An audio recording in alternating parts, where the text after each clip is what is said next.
أعوذ بالله من الشيطان الرجيم. بسم الله الرحمن الرحيم.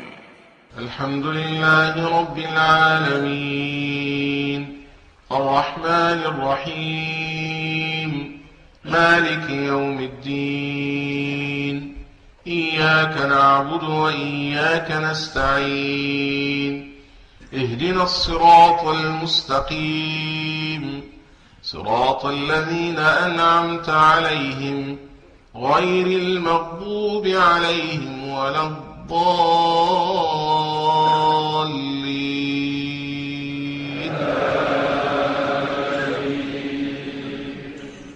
أعوذ بالله السميع العليم من الشيطان الرجيم. بسم الله الرحمن الرحيم. Assalamu alaikum wa rahmatullahi wa barakatuh.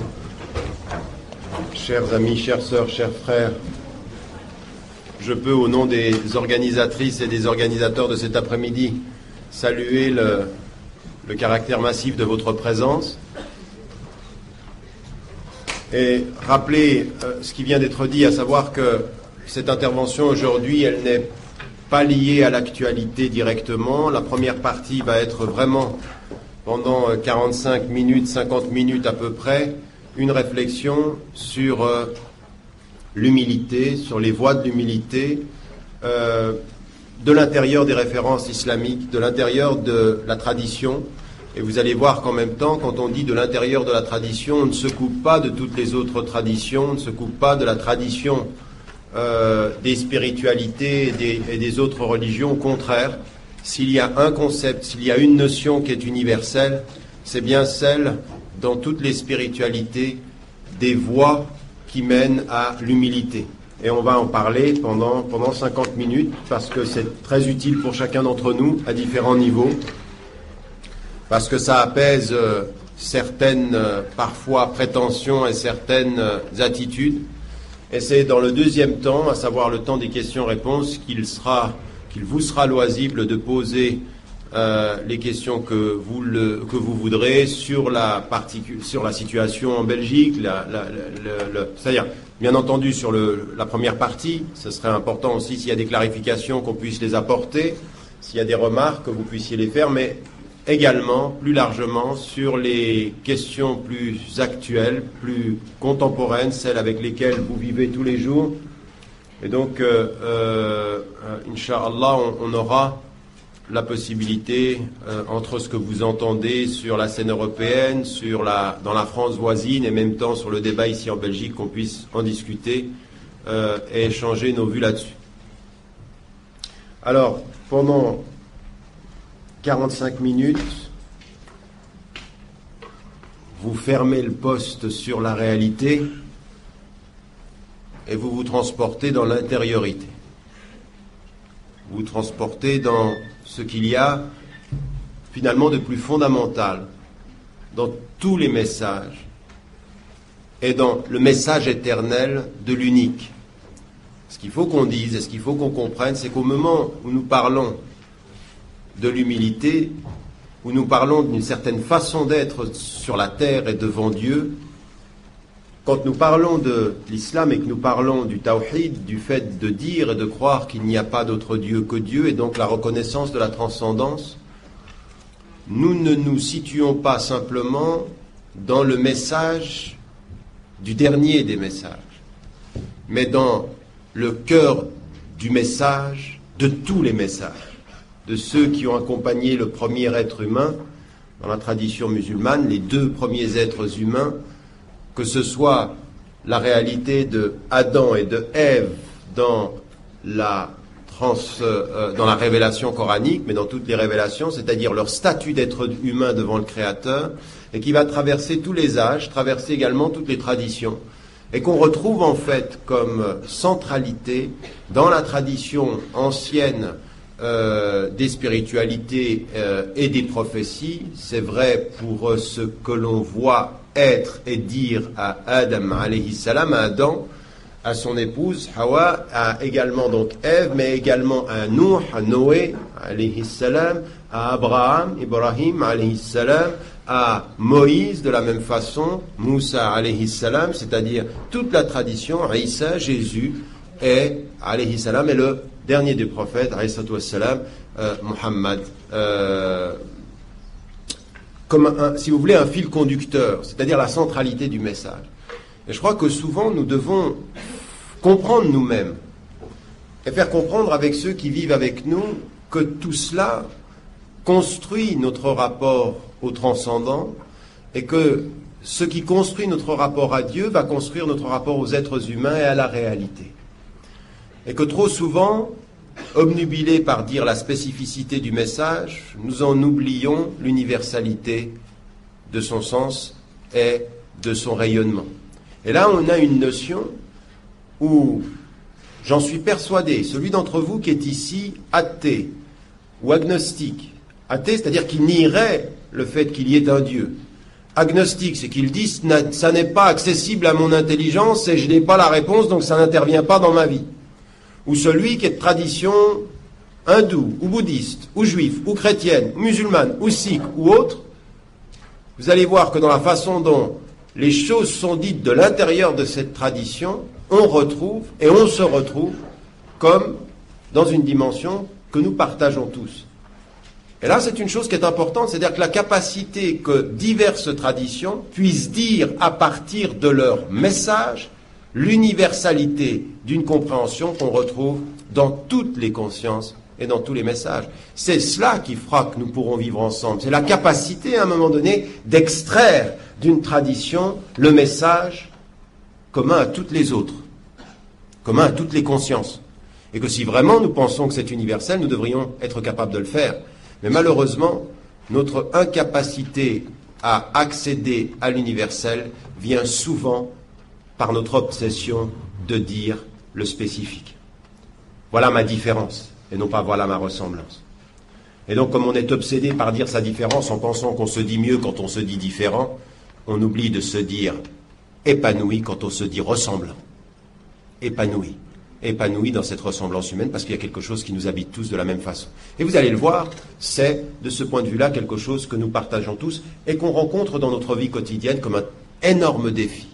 Il n'y a rien de plus difficile pour la conscience humaine que de vivre l'humilité dans la sincérité et le naturel.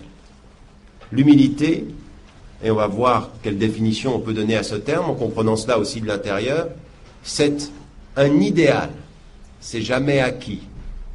Qui pense à un moment donné de sa conscience qu'il a atteint l'humilité est un prétentieux. Donc il est plus humble. Au moment où je dis je l'ai acquis, je l'ai perdu. Oui ? C'est comme quelqu'un qui dit moi je suis modeste, ben c'est fini, tu ne l'es plus. Ben oui. Moi je suis humble, c'est fini. Tu recommences tout. Au moment où tu crois que tu l'as plus. Raison pour laquelle il faut toujours savoir que ça t'échappe. Mais ça ne veut pas dire qu'il faut arrêter de marcher derrière. Ça t'échappe et tu continues à suivre. Et c'est pour ça que toute cette démarche de l'humilité, de la conscience de sa limite, est une quête permanente. Celui qui en est le plus près, c'est celui qui a la conscience d'en être très loin. Celui qui a la conscience d'être très près de Dieu, c'est celui qui en toute permanence dans sa vie sait que le chemin est long. C'est-à-dire que la conscience de la difficulté, c'est la réalité de la proximité. La conscience que ça nous manque, c'est d'être proche de l'acquérir. Vous voyez cet équilibre-là ? Mais là, je suis en train de vous dire des choses qu'en fait, vous pouvez sentir, comprendre intellectuellement, qui peuvent paraître paradoxales, mais qui sont la vie, justement, des sentiments, parce que les sentiments sont parfois paradoxaux. Alors allons-y, essayez de comprendre de quoi il s'agit. En fait, de quoi parle-t-on quand on parle d'humilité ? L'humilité, ça commence avec la conscience d'être. Alors, pour la tradition croyante, pour la tradition islamique, ça commence avec la dimension de la ilaha illallah. C'est-à-dire de comprendre qu'il n'y a de Dieu que Dieu et qu'en fait, quand je dis il n'y a de Dieu que Dieu, je ne dis pas simplement il n'y a que lui qui soit, je dis il n'y a que lui qui est supérieur à tout ce qui est. C'est-à-dire qu'il est l'être unique qui a la plénitude de son être, de son existence, et que tous les autres êtres sont créés par le Créateur qui n'a pas besoin, lui, d'être créé par un Créateur. C'est-à-dire qu'il est, lui, dans un absolu, dans une perfection, dans un être qui est tellement cette perfection qu'il ne peut se soumettre à aucune de mes définitions, à aucune de mes représentations, à aucune de mes perceptions sensibles. Il est au-delà de tout ça. Et au moment où je dis ça, au moment où je dis la ilaha illallah, vous allez comprendre qu'il y a deux mots qui sont, deux formules. C'est la formule d'attestation de foi, celle qu'on dit la ilaha illallah. Et l'autre formule, qui est vraiment sur laquelle il faut méditer, c'est celle que les musulmans utilisent et qui, pour la conscience occidentale, quand ils l'entendent, fait problème. C'est celle qui est Inch'Allah. Si il plaît à Dieu, si Dieu le veut. Ces deux mots, ces deux formules, Ashhadu an la ilaha illallah, j'atteste qu'il n'est de Dieu que Dieu, c'est-à-dire qu'il est, et que quand je fais quelque chose, je dis Inch'Allah, c'est-à-dire si lui le veut. Entre ces deux formulations, il y a la conscience profonde de ce que c'est que l'humilité devant Dieu, l'humilité de sa conscience. Donc la première des choses, on est pour l'instant dans le premier axe c'est de dire il n'y a de Dieu que Dieu. C'est-à-dire la reconnaissance d'une perfection, d'un être qui dépasse tout ce que je peux imaginer. Laysa kamislihi shay'un wa huwa as-sami'ul basir. Rien, absolument rien de ce que peut concevoir mon intelligence ne lui ressemble. Rien n'est égal à lui. Et il est le très audient et le très voyant. C'est-à-dire que au moment où je dis moi je ne peux pas le concevoir, je suis en train de dire lui peut concevoir tout ce que moi je ne peux pas. Et au moment où on dit Dieu, on dit une chose qui est très importante pour la conscience humaine. C'est-à-dire, et c'est ça qui est important, j'ai conscience qu'il est et que je suis, et j'ai conscience d'être limité par rapport à ce qu'il est. Et l'humilité commence là. La conscience de la limite. La conscience que nous avons, mais que nous n'avons pas tout. Que nous savons, mais que nous ne savons pas tout. Que nous sommes bons, mais pas tous les jours. Et que nous sommes parfois mauvais trop souvent. N'est-ce pas? Vous me suivez? Très bien. Donc, de ce point de vue-là, c'est cette conscience, ici, que si lui est sans limite, je suis dans le limité. Que si lui est dans l'éternité, je suis dans le temporel. Que si lui, il est dans le parfait, je suis dans l'imparfait. Et que si lui, il peut tout, moi, je ne peux que parce qu'il peut. La conscience de cette limite. C'est de cela dont il est question quand on parle de l'humilité. C'est-à-dire, ça commence par la conscience. Alors, encore une fois, est-ce que cela veut dire qu'on ne peut pas être humble si on ne reconnaît pas Dieu? Absolument pas. Vous avez des consciences qui ne reconnaissent pas, mais qui se savent limiter, qui reconnaissent la limite. Et là, on ne peut pas ne pas reconnaître à des consciences sans Dieu l'humilité intellectuelle. Ce qui est important, c'est que là où on ne sera peut-être pas toujours d'accord, c'est qu'on sera d'accord sur une certaine forme d'humilité, mais pas sur toutes. On pourra percevoir comme un croyant que dans certaines consciences, il y a parfois la volonté d'aller au-delà de certaines limites. Et là, on n'est pas d'accord. Mais on ne peut pas nier l'humilité des êtres humains en pensant que si tu ne crois pas ce que je crois, tu n'as pas l'humilité à laquelle moi je peux parvenir parce que tu ne crois pas. Par contre, on peut tout à fait imaginer que dans le débat, tu dis des choses qui, pour moi, dépassent la limite de ce qu'un être humain peut dire. C'est que pour moi, ça n'est pas de l'humilité, c'est peut-être même de la prétention. Je vous donne un exemple. Un exemple simple. Dans la conscience humaine, l'idée, par exemple, que l'intelligence humaine puisse acquérir la vérité. Énormément de philosophes ont pensé cela. Et donc, observez deux philosophes. Deux philosophes, ils partent du même point et ils arrivent à deux réponses différentes. Et pourtant, dans les deux cas, il y a Dieu, mais pas de la même façon. Vous avez le philosophe Descartes qui dit « Je doute de tout, Je doute que je doute, puis finalement je pense que je suis en train de douter, donc je pense, donc je suis. Bon, on va pas... D'accord. C'est ce qu'on appelle le cogito ergo sum. Donc, je doute, je pense, donc je suis, dubito ergo sum. Bien. Qu'est-ce qui est important ici? Il part du doute, c'est humble, c'est-à-dire je n'ai pas de vérité. Et il dit à un moment donné, il y a des vérités qui vont me venir parce que Dieu, dans sa bonté, ne veut pas qu'une vérité me vienne et qu'il soit, si vous voulez, qu'une pensée évidente me vienne et qu'il soit fausse, parce qu'il est bon. Donc ce que je vais acquérir, ce sont des vérités. Ensuite, Blaise Pascal dit de Descartes, après, Dieu l'intéresse plus. Il était bon au départ et inutile ensuite. Ce qui, dans la philosophie de Descartes, est vrai parce qu'après, qu'est-ce qu'il dit? Il dit, avec ma seule raison, je vais acquérir la vérité suprême.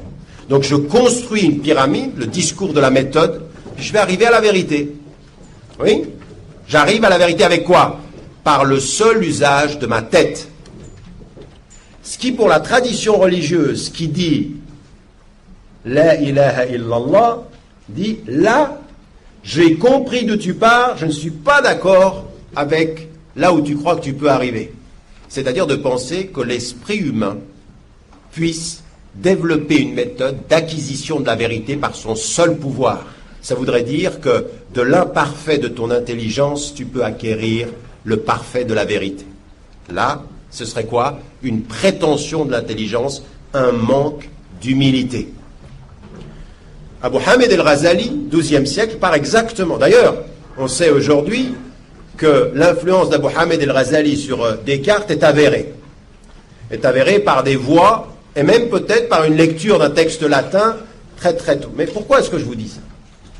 Parce que lui, ce qu'il dit, je commence par le doute, je peux douter de moi et du monde. À un moment donné, je peux construire avec ma raison, mais la seule possibilité pour moi d'acquérir la vérité n'est pas dans l'ordre de l'intelligence, il est dans l'ordre du cœur. Et le cœur, c'est pas moi qui le gouverne. En d'autres termes, il dit, je vais jusqu'à une limite avec ma tête, et Dieu commence à me prendre à partir de cette limite avec mon cœur. C'est la foi. Dans la tradition croyante, c'est reconnaître une limite, et reconnaître qu'au-delà de cette limite, je ne peux pas et il peut tout. Vous avez compris? Deux chemins qui partent du même doute, et l'une qui, parce qu'elle pense que la raison se suffit à elle-même, dit la vérité, et l'autre dit, la raison ne me dit pas la vérité, elle me mène proche de la vérité, mais seul accède à la vérité mon cœur, et mon cœur est sous l'autorité de celui qui l'a fait. Ce qui renvoie à Pascal, le cœur a ses raisons que la raison ne connaît pas. Le cœur parle alors que la raison... Vous comprenez? Donc à partir d'un certain moment, les deux ont une certaine humilité, mais elles ne commencent pas au même endroit, elles ne s'arrêtent pas au même endroit. Le prétentieux dans tout cela, c'est celui qui regarde l'autre et qui lui dit « Comme tu ne commences pas comme moi, ou comme tu ne finis pas comme moi, il n'y a pas d'humilité chez toi. » Et c'est lui qui se transforme en prétentieux. Et je suis désolé de voir que dans beaucoup de consciences musulmanes, hommes ou femmes, il y a parfois cette prétention à être les seuls humbles. Vous me suivez? Nous, on est humbles. Et la prétention commence. Vous comprenez ce que je veux dire? C'est-à-dire qu'on ne peut pas se permettre la prétention de faire une OPA sur l'humilité des hommes. Il faut reconnaître à chacun les chemins de l'humilité et de savoir que les limites ne sont pas les mêmes. Et que le débat commence exactement à la limite. Qu'est-ce que tu crois que tu peux savoir? Et vous l'avez dans votre vie quotidienne, cette question. Vous vous tournez vers quelqu'un et tu lui dis, de quel droit tu me dis ça? Ça veut dire quoi, de quel droit? Quel droit te donnes-tu qui te permette de dire cela sur moi? À un moment donné, au cœur même des mosquées belges, juste avant qu'on ait prosterné le front devant Dieu le Très-Haut, juste après avoir fait ce geste de la pure humilité, vous pouvez parfois devoir dire à quelqu'un qui vient de se prosterner dans l'humilité qu'il se donne des droits et s'arroge des droits qu'il n'a pas. C'est-à-dire que le fait de prosterner son front ne veut pas encore dire qu'on a maîtrisé son intelligence et son jugement. C'est un long travail. C'est un long travail, c'est une longue éducation. Bien, ce que je voulais dire de cela, en commençant par un long cheminement, c'est que l'on comprenne d'abord que dans le rapport, dans notre tradition musulmane, la reconnaissance du transcendant, ce qu'il est au-delà de ce que je suis, est fondamentalement l'humilité qui commence par la conscience et la conscience des limites. Et dans la conscience des limites, savoir que dans notre entourage, des gens ont aussi la conscience des limites, même si elles ne commencent pas de la même façon, ou même si parfois elles commencent de la même façon, elles finissent pas et ne s'arrêtent pas de la même façon. Donc ça demande toujours de l'étude. L'humilité exige toujours de l'effort pour comprendre comment chemine celui qui chemine. Comment ça lui vient, cette position? Comment est-ce qu'il comprend les choses? On ne peut pas juger ou non de l'humilité. Pourquoi est-ce qu'on doit faire cela sur les autres? Parce que finalement, c'est ce qu'on doit faire vis-à-vis de soi-même. La conscience de la limite suppose une première condition. La voie de l'humilité, c'est une première condition. Dans la première reconnaissance qu'il y a un être supérieur au-delà de tout dans la tradition musulmane, mais la première des conditions après cette reconnaissance, alors on peut dire la deuxième condition, c'est celle de la connaissance de soi. C'est-à-dire la conscience de ses limites, c'est immédiatement prendre conscience de ce que je suis et de faire un travail sur moi pour savoir quelles sont les limites de ma personne. Et les limites de la personne, elles sont de 3 niveaux. Et vous allez le voir par l'exemplarité coranique et le voir également par l'exemplarité prophétique, l'exemplarité du prophète dans sa vie. La première des choses, c'est qu'à un moment donné, même quand il y a un message de vérité, les prophètes reçoivent le message de vérité et au moment où ils reçoivent le message de vérité, ils auraient 2 attitudes. La première attitude, c'est de penser que puisque j'ai la vérité, je peux avoir la prétention de la révéler. Je l'ai, je te la donne. Tu la veux pas, mais moi je l'ai. Et vous allez remarquer que toutes les histoires prophétiques du Coran, et là ça rejoint toutes les traditions, il n'y a pas un prophète, pas un, qui reçoit la vérité et qui n'ait pas peur de se tromper. Il n'y en a pas. Chacun reçoit et a cette petite crainte de trahir. Et le message coranique va jusqu'à rappeler à celui qui reçoit, sans moi tu te perds. Je t'offre la vérité, mais je ne t'ai pas donné l'infaillibilité. La vérité, c'est moi. L'infaillibilité, c'est toi. Raison pour laquelle beaucoup de savants, quand ils finissent, jusqu'à des hommes beaucoup plus simples dans leur connaissance de l'islam, juste avant de mourir, dans son autobiographie, Malcolm X, qui dit, alors qu'il est en train de discuter avec le journaliste, ce que disent tous les savants, tout ce que j'ai dit de bien importe et vient de Dieu. Toutes les erreurs de ce que j'ai pu dire viennent de moi. Il est au-delà, mais moi, c'est moi le limité. Les erreurs, c'est moi. Donc la reconnaissance que là, on est dans l'ordre de la limite.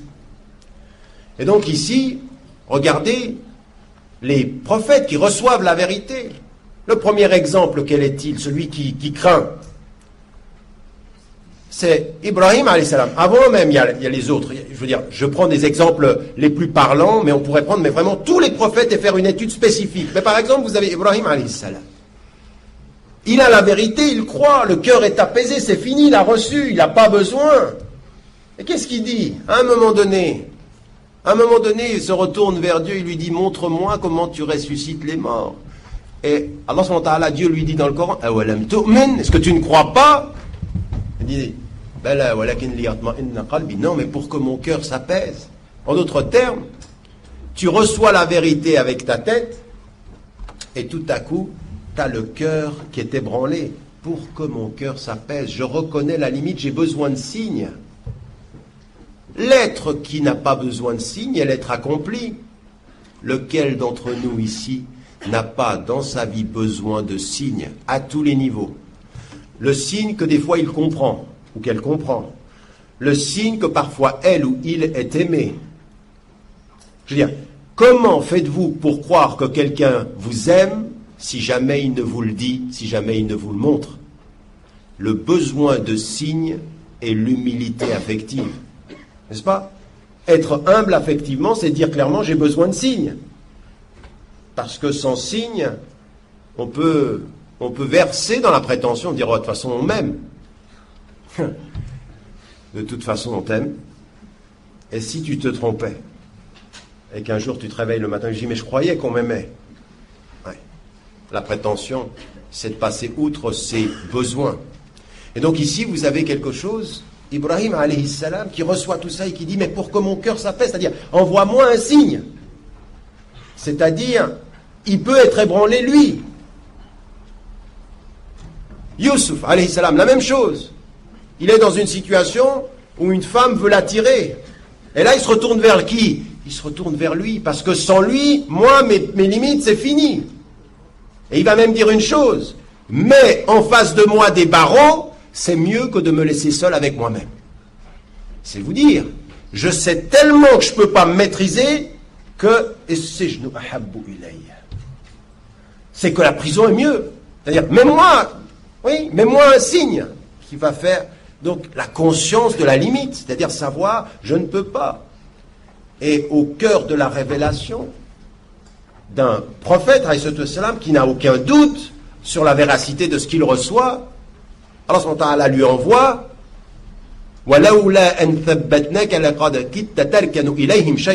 si nous ne t'avions pas affermi, c'est-à-dire Dieu, tu aurais dévié vers eux d'une déviation subtile. C'est-à-dire que si tu n'avais pas un pouvoir qui vient d'au-delà de ton pouvoir, eux, ils auraient eu le pouvoir sur ton petit pouvoir et ils t'auraient influencé.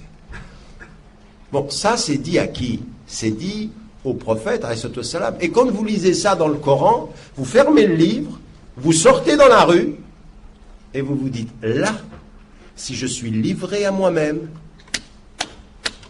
c'est fini. C'est fini. Raison pour laquelle l'invocation prophétique, elle est La taqilna ila anfusina tarfata ayn.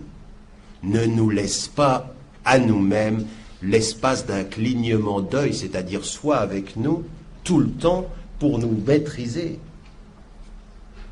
La taqilna ila anfusina. Ne nous laisse pas vis-à-vis de nous-mêmes, c'est-à-dire livrés à nous-mêmes. Vous avez entendu la formule française, elle est très belle, elle est très juste. Livrés à nous-mêmes. C'est-à-dire sans possibilité de se maîtriser. Ce que chacune d'entre vous ici, ce que chacun d'entre vous ici connaît quotidiennement dans sa vie. Alors il y a deux solutions. Soit sortir et dire, non, moi, comme j'en ai vu, des frères et des sœurs qui ont l'humilité de penser qu'ils auront la force de résister et qui, dans la force de résister, ne font que manifester leurs prétentions. Et là, ils sortent dans cette société-là. J'en ai vu, il dit, mais tu sais, moi, mon frère, j'ai même pas besoin de la communauté. Je sors, je vois les gens. Je suis musulman, c'est clair. Et je veux dire, de deux choses l'une. Soit tu es un ange, soit on ne vit pas sur la même planète.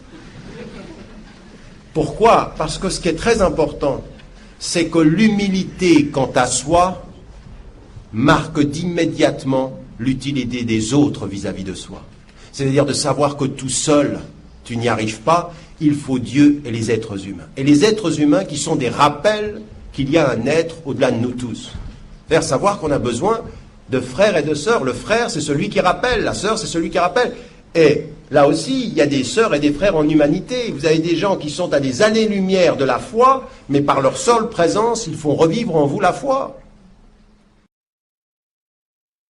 Il n'y a pas besoin que tu aies la foi pour faire vivre en moi ce que je crois. Parfois, parce que tu ne crois pas, tu me confirmes ce que je crois. Parfois, parce que tu fais, je sais ce que je ne dois pas faire. Parfois, en te voyant mentir, je sais le sens de la vérité. Parfois, en voyant ton défaut, je remercie Dieu de ma qualité. N'est-ce pas? C'est-à-dire que tout est utile dans le règne de l'humilité si on sait que ça ne passe pas par moi, ça passe par celui qui nous a fait tous. Tout ce travail-là, qui est la reconnaissance de la limite, et que vous voyez ici avec l'exemplarité du prophète, dans le Coran. Et dans le Coran en même temps, de voir qu'à des moments donnés, et ça c'est très important, raison pour laquelle c'est très important dans la tradition musulmane, qu'il y ait une rupture absolue entre la majesté est la perfection absolue de Dieu et l'imperfection des hommes. C'est-à-dire qu'à un moment donné, Dieu intervienne dans le Coran et dise à celui à qui il envoie le texte, la révélation et la vérité, là tu t'es trompé par rapport à ce vieux. Tu as parlé aux riches dans la société et tu as négligé le vieux, le pauvre, l'aveugle dans la sincérité. Et que parmi les hommes, parfois, la richesse t'attire, la sincérité, tu la négliges. Et ce qu'il faut faire, au nom de Dieu, c'est avoir l'humilité de t'en remettre à lui pour voir la sincérité et négliger parfois la richesse et l'autorité. Oui. Mais ça, c'est une reconnaissance que même le prophète, c'est notre exemple, l'idéal, eh bien, à des moments donnés, a pensé à ses intérêts plutôt qu'à la sincérité d'un vieil aveugle. Et que le Coran intervient, Allah intervient et lui dit non. Ah ben ça va pas. Ça va pas du tout. Tu t'es renfrogné, tu t'es tourné, eh ben il va falloir te détourner. Celui qui pense savoir la vérité et qui ne se conçoit pas commettre cette erreur-là, celui qui sort de sa prière en pensant que sa prière l'a protégé de tout ce qui vient, il peut, au nom de cette humilité, comme on l'a dit tout à l'heure, faire acte de prétention et d'arrogance. Donc la conscience de la limite, vous l'avez avec Ibrahim alayhi salam, vous l'avez de la même façon avec le prophète alayhi salam, vous l'avez avec l'ensemble de tous les prophètes, vous allez voir et puis un exemple extraordinaire. Regardez jusqu'à où ça va. Parce que quand vous y pensez, vous dites, mais il y a des signes, dans les choses les plus subtiles. Dans le Coran, Dieu dit à Moïse, il lui dit, tu vois alayhi salam, tu vois ton bâton là, tu vas le jeter, il va devenir serpent. Tu mets ta main, elle va devenir blanche, pure, comme une manifestation. Il lui dit, voilà les signes. Je t'ai donné la vérité, ça va marcher. Vous, essayez d'imaginer.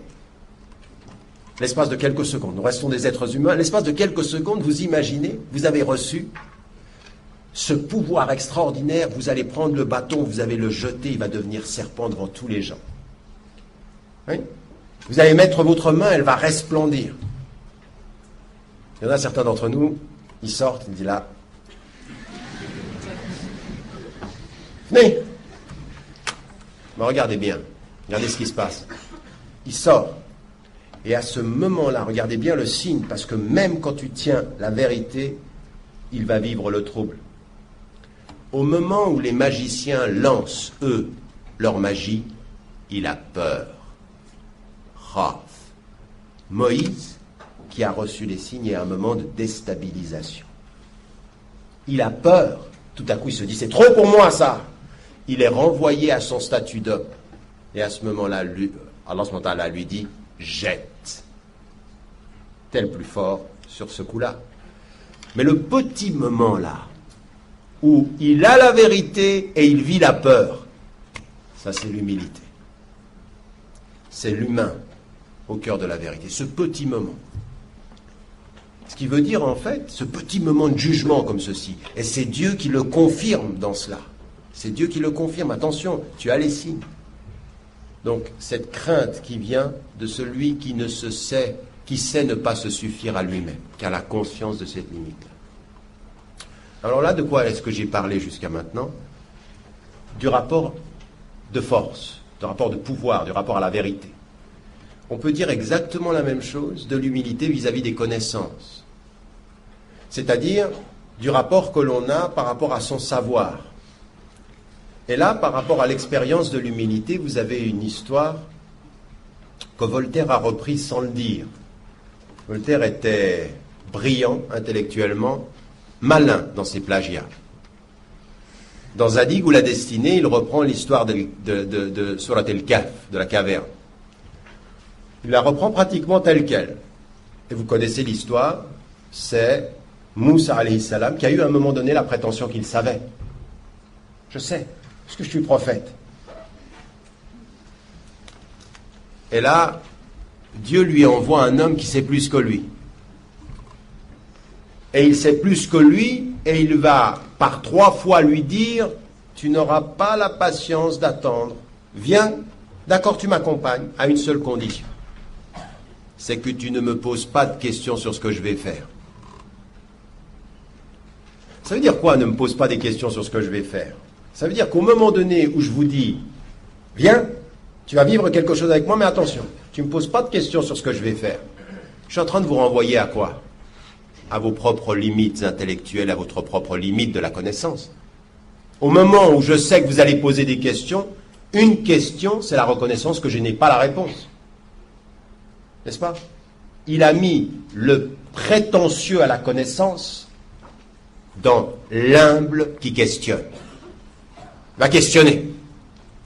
Et tout ce questionnement, il va passer par Lan tastati'a ma'iya sabra.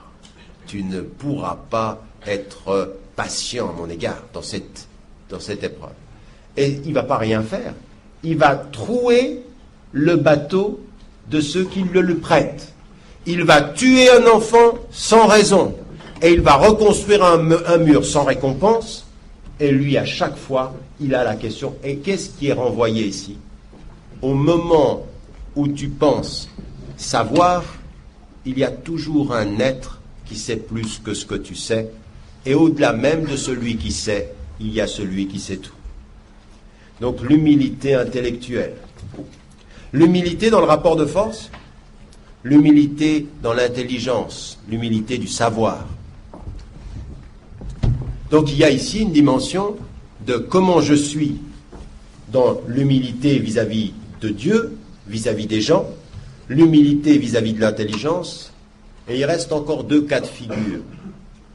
Le premier cas de figure, c'est ce que l'on croit être par rapport à autrui en tant qu'être. Et celui-ci est un cas, je le prends en troisième, mais il va s'expliquer par les deux premiers et il est central par rapport à tous. C'est celui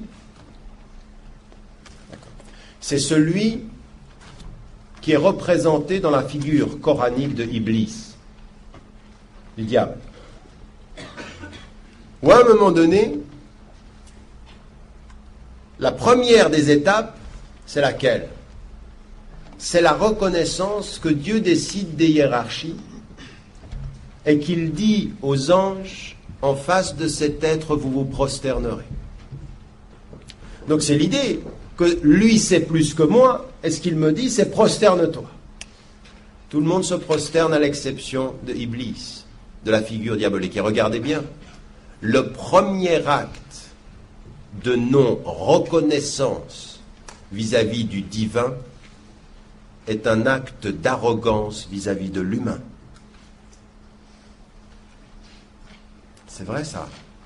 C'est en face de l'homme qu'il a refusé de se prosterner. Le premier acte d'arrogance vis-à-vis du divin a été le refus de se prosterner en face de l'humain. Et ça, c'est à la fois vrai et à la fois symbolique. Le premier acte qui pourrait signifier chez un être qui dit « je crois en Dieu » l'arrogance vis-à-vis de Dieu, c'est la prétention vis-à-vis des hommes. Comme tu regardes les hommes, on peut savoir si au fond de ton cœur tu nies Dieu. Il ne s'agit pas de dire Dieu avec sa langue ou avec sa bouche. Il s'agit de le reconnaître jusqu'à la capacité de servir parmi les hommes celui qui est apparemment le moins digne d'être servi. Raison pour laquelle, dans la tradition mystique, souvent, qu'est-ce qu'on dit? Et là, vous avez Al-Qadiri, vous avez des gens qui sont extraordinaires de ce point de vue-là. On vient, on leur dit, moi je veux te suivre, tu es mon maître spirituel. Et qu'est-ce qu'il dit à celui qui veut venir? Il dit, d'accord, tu veux être mon élève? D'accord. C'est ce que tu vas faire pendant 2 ans. Pas samedi soir une fois. Pas le couscous de l'amitié chaque ramadan. 2 ans. Tu vas aller et tu vas servir les plus démunis et les laissés pour compte de la société. Oublie-toi en eux pour commencer à te souvenir de lui. Combien font ça? Combien ce serait un peu plus simple entre nous si on comprenait que nos arrogances et nos manques d'humilité entre nous sont des signes de prétention vis-à-vis de Dieu. Et donc ici, ce qui est important, c'est la centralité de cette arrogance. Le premier acte de négation, l'arrogance devant l'homme. le refus de la prosternation. Et ça, vous l'avez dans la figure d'Iblis, du diable. Il est l'être qui, par excellence, manque d'humilité. Il est arrogant. Mais vous avez bien compris, il ne nie pas Dieu puisqu'il lui parle. Attention, il faut faire attention. C'est pas, comme on dit, kafir au sens mécréant, il n'y a pas de Dieu. Non, il lui parle. Comment voudriez-vous qu'il nie celui à qui il parle? C'est comme si moi je dis Faline n'existe pas. Et là, vous pouvez dire, Tarek, il n'est pas dans son état normal. Et pourtant, il est là. Donc, il lui parle, il ne nie pas l'existence de Dieu. Il a l'arrogance de défier son pouvoir. C'est ça la différence.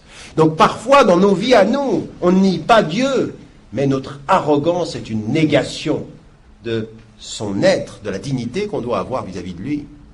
Vous avez bien compris qu'en fait, il y a une nature du kufr qui n'est pas nier Dieu, mais qui est une attitude humaine tellement prétentieuse qu'elle est indigne du Créateur. Et Iblis, c'est l'indigne. C'est pas le négateur de Dieu au sens où il dit il n'y a pas de Dieu. Il n'a pas dit il n'y a pas de Dieu. Il dit non. Et il l'interpelle et qu'est-ce qu'il lui dit? Ana khayrun minhu. Je suis meilleur que lui. C'est-à-dire une prétention à l'être. Ceux qui n'ont pas voulu suivre, parfois, regardez le prophète qui dit la véritable foi, c'est de suivre le leader, même si c'est un esclave.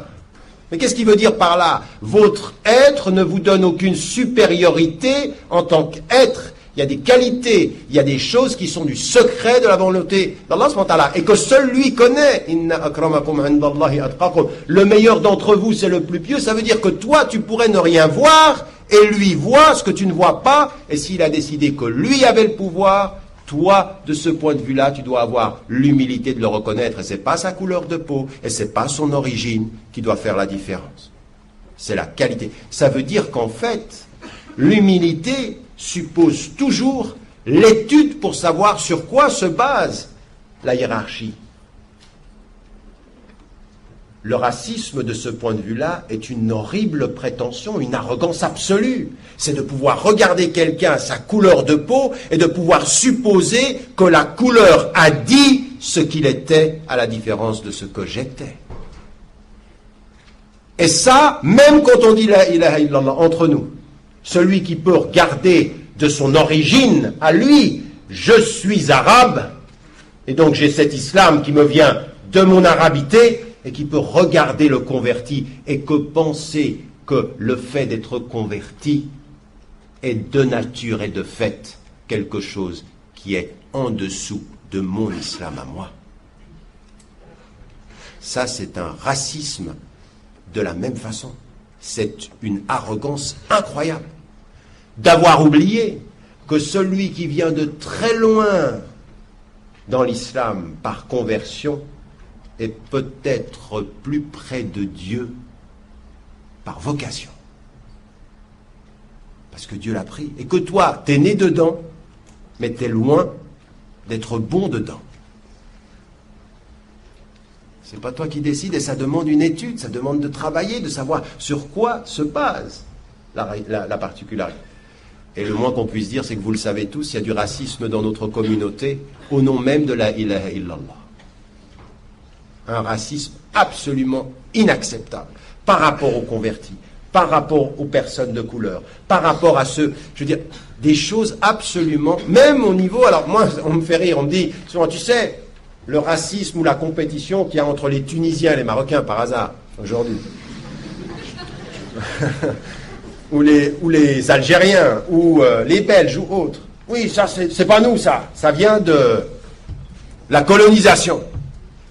Non mais, quelle force spirituelle as-tu pour qu'une colonisation politique puisse faire entrer dans ton cœur des choses aussi prétentieuses, aussi fausses, aussi dénuées de fondement?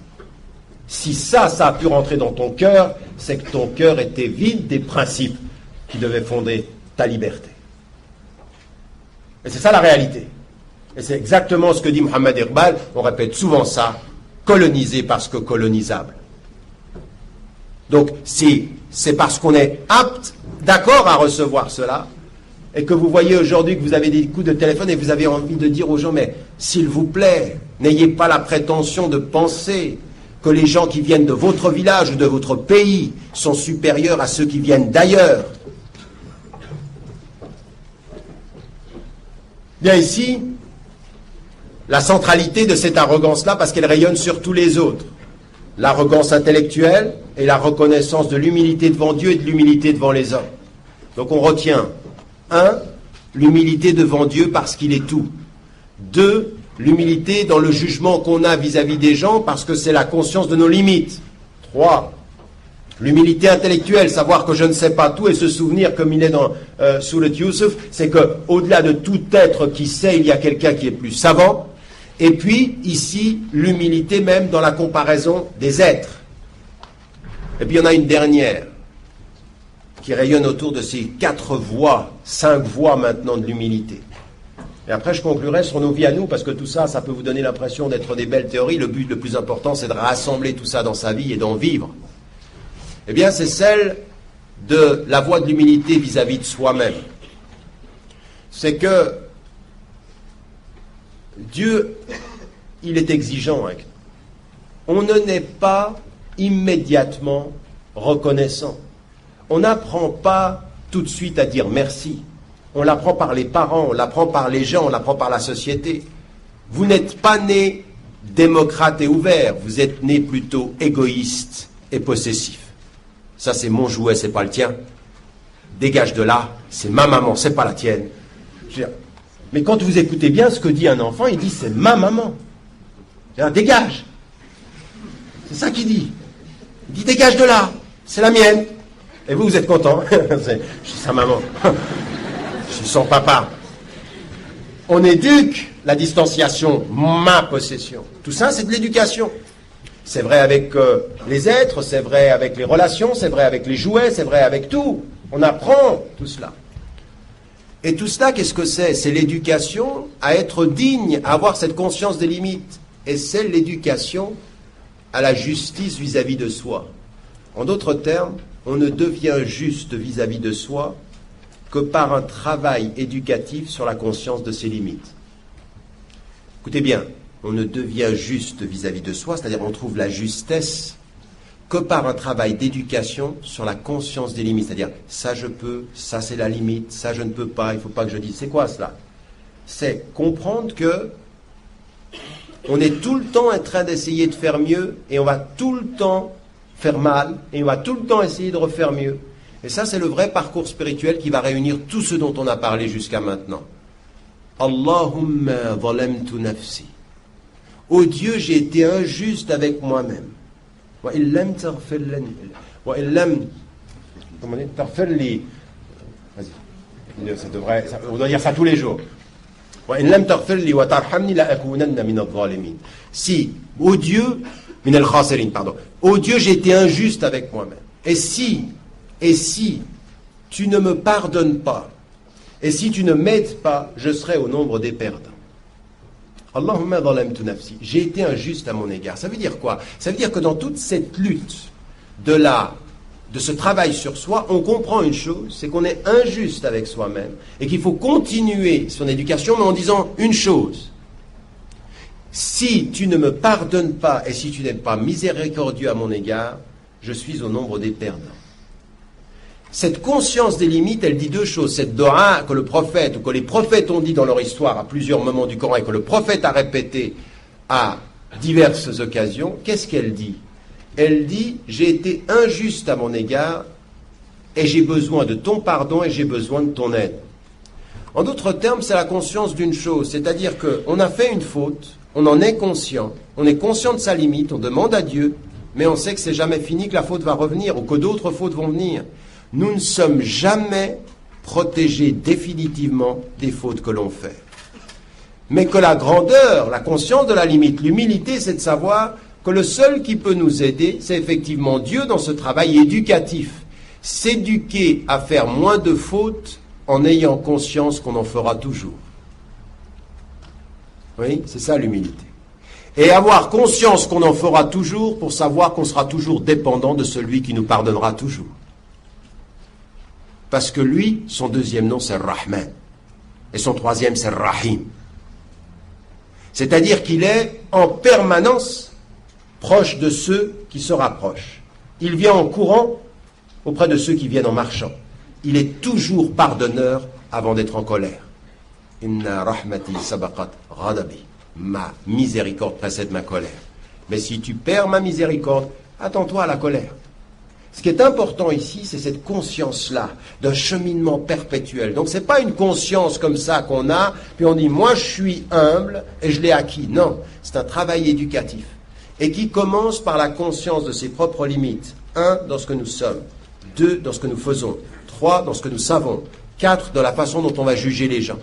Et avec cette idée en permanence qu'on va commettre des erreurs et qu'on va revenir. Raison pour laquelle, immédiatement avec la dimension de l'humilité, il va y avoir la dimension du retour, systématiquement revenir, systématiquement redemander, savoir qu'on va tomber et qu'il faut se relever.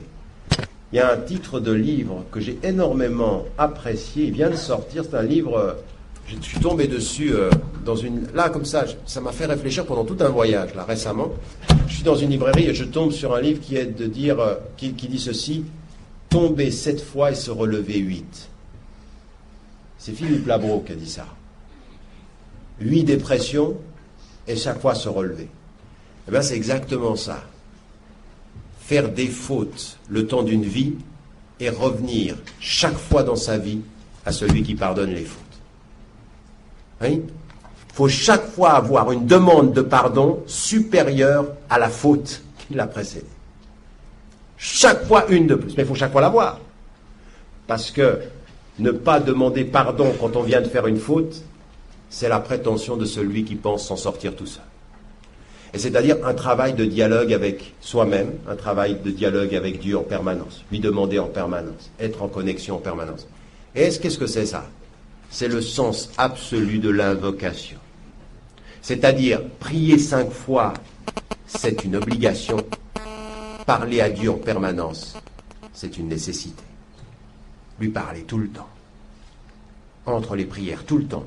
Lui parler. Se parler, savoir sa faute, et lui parler, lui demander de se protéger de soi-même.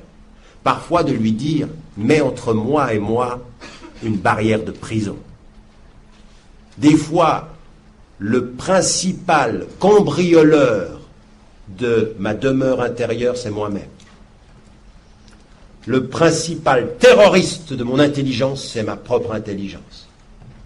Le principal ennemi de ma dignité, c'est ma propre passion. Donc mets des barrières, aide-moi. Et donc cette dimension, c'est cette voie, ce dialogue permanent, pour ne pas tomber dans les 4 formes autres dont je viens de parler, de savoir quels sont les enseignements prophétiques dans cette voie-là, Inch'Allah, et véritablement aller de l'avant dans ceci. Et ma conclusion, elle est celle-ci. Plus ce travail est fait personnellement, plus ce travail est fait dans les invocations, c'est-à-dire que systématiquement, chaque fois qu'on le peut, c'est pas uniquement après les prières, bien sûr, les meilleurs moments, il y a des meilleurs moments, il y a des moments qui sont différents dans le jour. Mais vous savez, posez-vous toujours la question, pourquoi on a dit, bon, il y a le moment qui vient juste après la prière, mais pourquoi on a un sentiment tout à fait particulier quand on parle à Dieu quand tout le monde dort? Pourquoi la nuit, elle nous donne l'impression? Alors, bien entendu, sur le plan spirituel, on a des messages, il y a des signes. Il y a quelque chose de tout à fait particulier qui se passe la nuit quand les gens dorment. Et que si les gens savaient reconnaître la force de la nuit, ils dormiraient peut-être moins. Non, vous pouvez dormir autant que vous voulez, mais mieux. La qualité du sommeil, ça c'est quelque chose de très important. Il y en a qui dorment vraiment de façon... Enfin, je ne vais pas rentrer dans ces détails-là de votre rapport au sommeil. Mais réellement, le fait de se retourner et de dire ces invocations, dire toutes ces invocations qui sont des invocations de proximité. Allahumma zalamtu nafsi wa in lam taghfir li wa tarhamni la akunanna min adh-dhalimin wa min al-khasirin. C'est-à-dire toute cette dimension qui est je vais être de ceux qui sont injustes ou de ceux qui se perdent si tu ne fais pas en sorte que je puisse me protéger de moi-même. Ce dialogue-là, pourquoi finalement ceci est important? Parce que tout ce travail d'humilité, de la voie d'humilité dans l'intelligence, d'abord spirituellement, puis ensuite dans l'intelligence, puis ensuite dans le jugement, puis ensuite dans l'être, c'est ce qui doit nous faire ensuite sortir et rencontrer les gens avec cette humilité travaillée pour soi et offerte à tous ceux qui sont autour de soi. c'est le faire pour soi-même, parce que finalement on sait qu'on est seul. Ça c'est pour Dieu qu'on le fait, c'est pour moi, c'est vraiment travailler à connaître mes limites. Mais qu'est-ce qui est important ensuite? C'est qu'il n'y a rien, il n'y a pas d'être qui est de meilleure compagnie que celui qui connaît ses limites. Que celui qui, quand il vous regarde, il dit « ça je sais pas ». Vous savez, il y a un frère, il m'a dit, une fois, il m'a dit « j'ai fait quelque chose de très grave ». J'ai fait quelque chose de très grave, et vraiment c'était grave, islamiquement c'était très grave, moralement c'était très grave. Puis je suis allé vers un frère, le frère qui m'est le plus proche, puis je lui ai dit, j'avais envie de lui dire, ça devait sortir du cœur, je voulais me confier. Et il se confie et lui dit, voilà ce que j'ai fait. Moi je me suis posé la question, si je l'avais su, comment j'aurais réagi? Parce qu'à des moments donnés, justement, maîtriser son jugement, c'est un acte d'humilité, c'est-à-dire là, j'ai pas à juger. Bien sûr que chacun juge, arrêtez de dire « moi je juge pas », c'est pas vrai. Je veux dire, c'est n'importe quoi. Quelqu'un qui dit « moi je juge pas », mais oui, d'accord, tu juges pas, tu parles. La question c'est de maîtriser ton jugement. Tout le monde juge, c'est la maîtrise du jugement qui compte. C'est-à-dire qu'il y a des gens qui jugent sans se maîtriser, et là ils vous envoient leur jugement à la figure, et il y a des gens qui jugent et qui se maîtrisent, et par la maîtrise de leur jugement, jugent moins. Ne pas juger, c'est moins juger. C'est pas faire semblant de pas juger. Moi je me méfie toujours de quelqu'un qui dit « je juge pas », parce que lui il peut être dangereux. Ah, vraiment, il peut être dangereux. Il peut vous assassiner dans le dos. Dès que vous tournez le dos, il dit « je t'ai pas jugé, mais je te tirais dessus ». Ça, c'est le pire. Ceux qui vous tuent en vous disant qu'ils vous ont laissé vivant. Eh bien, ça, c'est une vraie réflexion de maîtrise. Et il dit, je suis allé vers lui, et je lui ai dit ça, il a écouté. Puis je lui ai dit « qu'est-ce que t'en penses ?» Et je m'attendais à son jugement. Et regardez ce qu'il lui dit. Il dit « moi, je sais pas. Mais j'ai pas l'impression que Dieu doit aimer ça. » Non mais attendez, mais écoutez bien la réponse. Parce que moi je vous promets que cette réponse elle m'a fait pleurer. C'est-à-dire que lui il vient avec toute la misère du monde, il lui la met devant, lui il la prend, il dit je sais pas, ça me fait peur, mais Dieu il n'aime pas ça. Il le renvoie à sa conscience et il se protège de son jugement. Si simplement on pouvait être ça pour ses frères et sœurs, pour les êtres humains sur la terre, je sais pas, mais réveille ton cœur et réveille ta conscience. C'est là qu'on fait les êtres libres, c'est là qu'on fait des êtres dignes. Moi je sais pas, je ne suis pas ton juge, je suis simplement peut-être une lumière qui rappelle ta lumière. Et si je peux n'être que ça, entre deux lumières on essaiera de faire moins de dégâts. Inch'Allah. أعوذ بالله من الشيطان الرجيم بسم الله الرحمن الرحيم الحاقة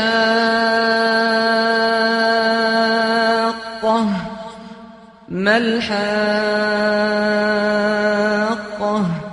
وما أدراك ما الحاقة.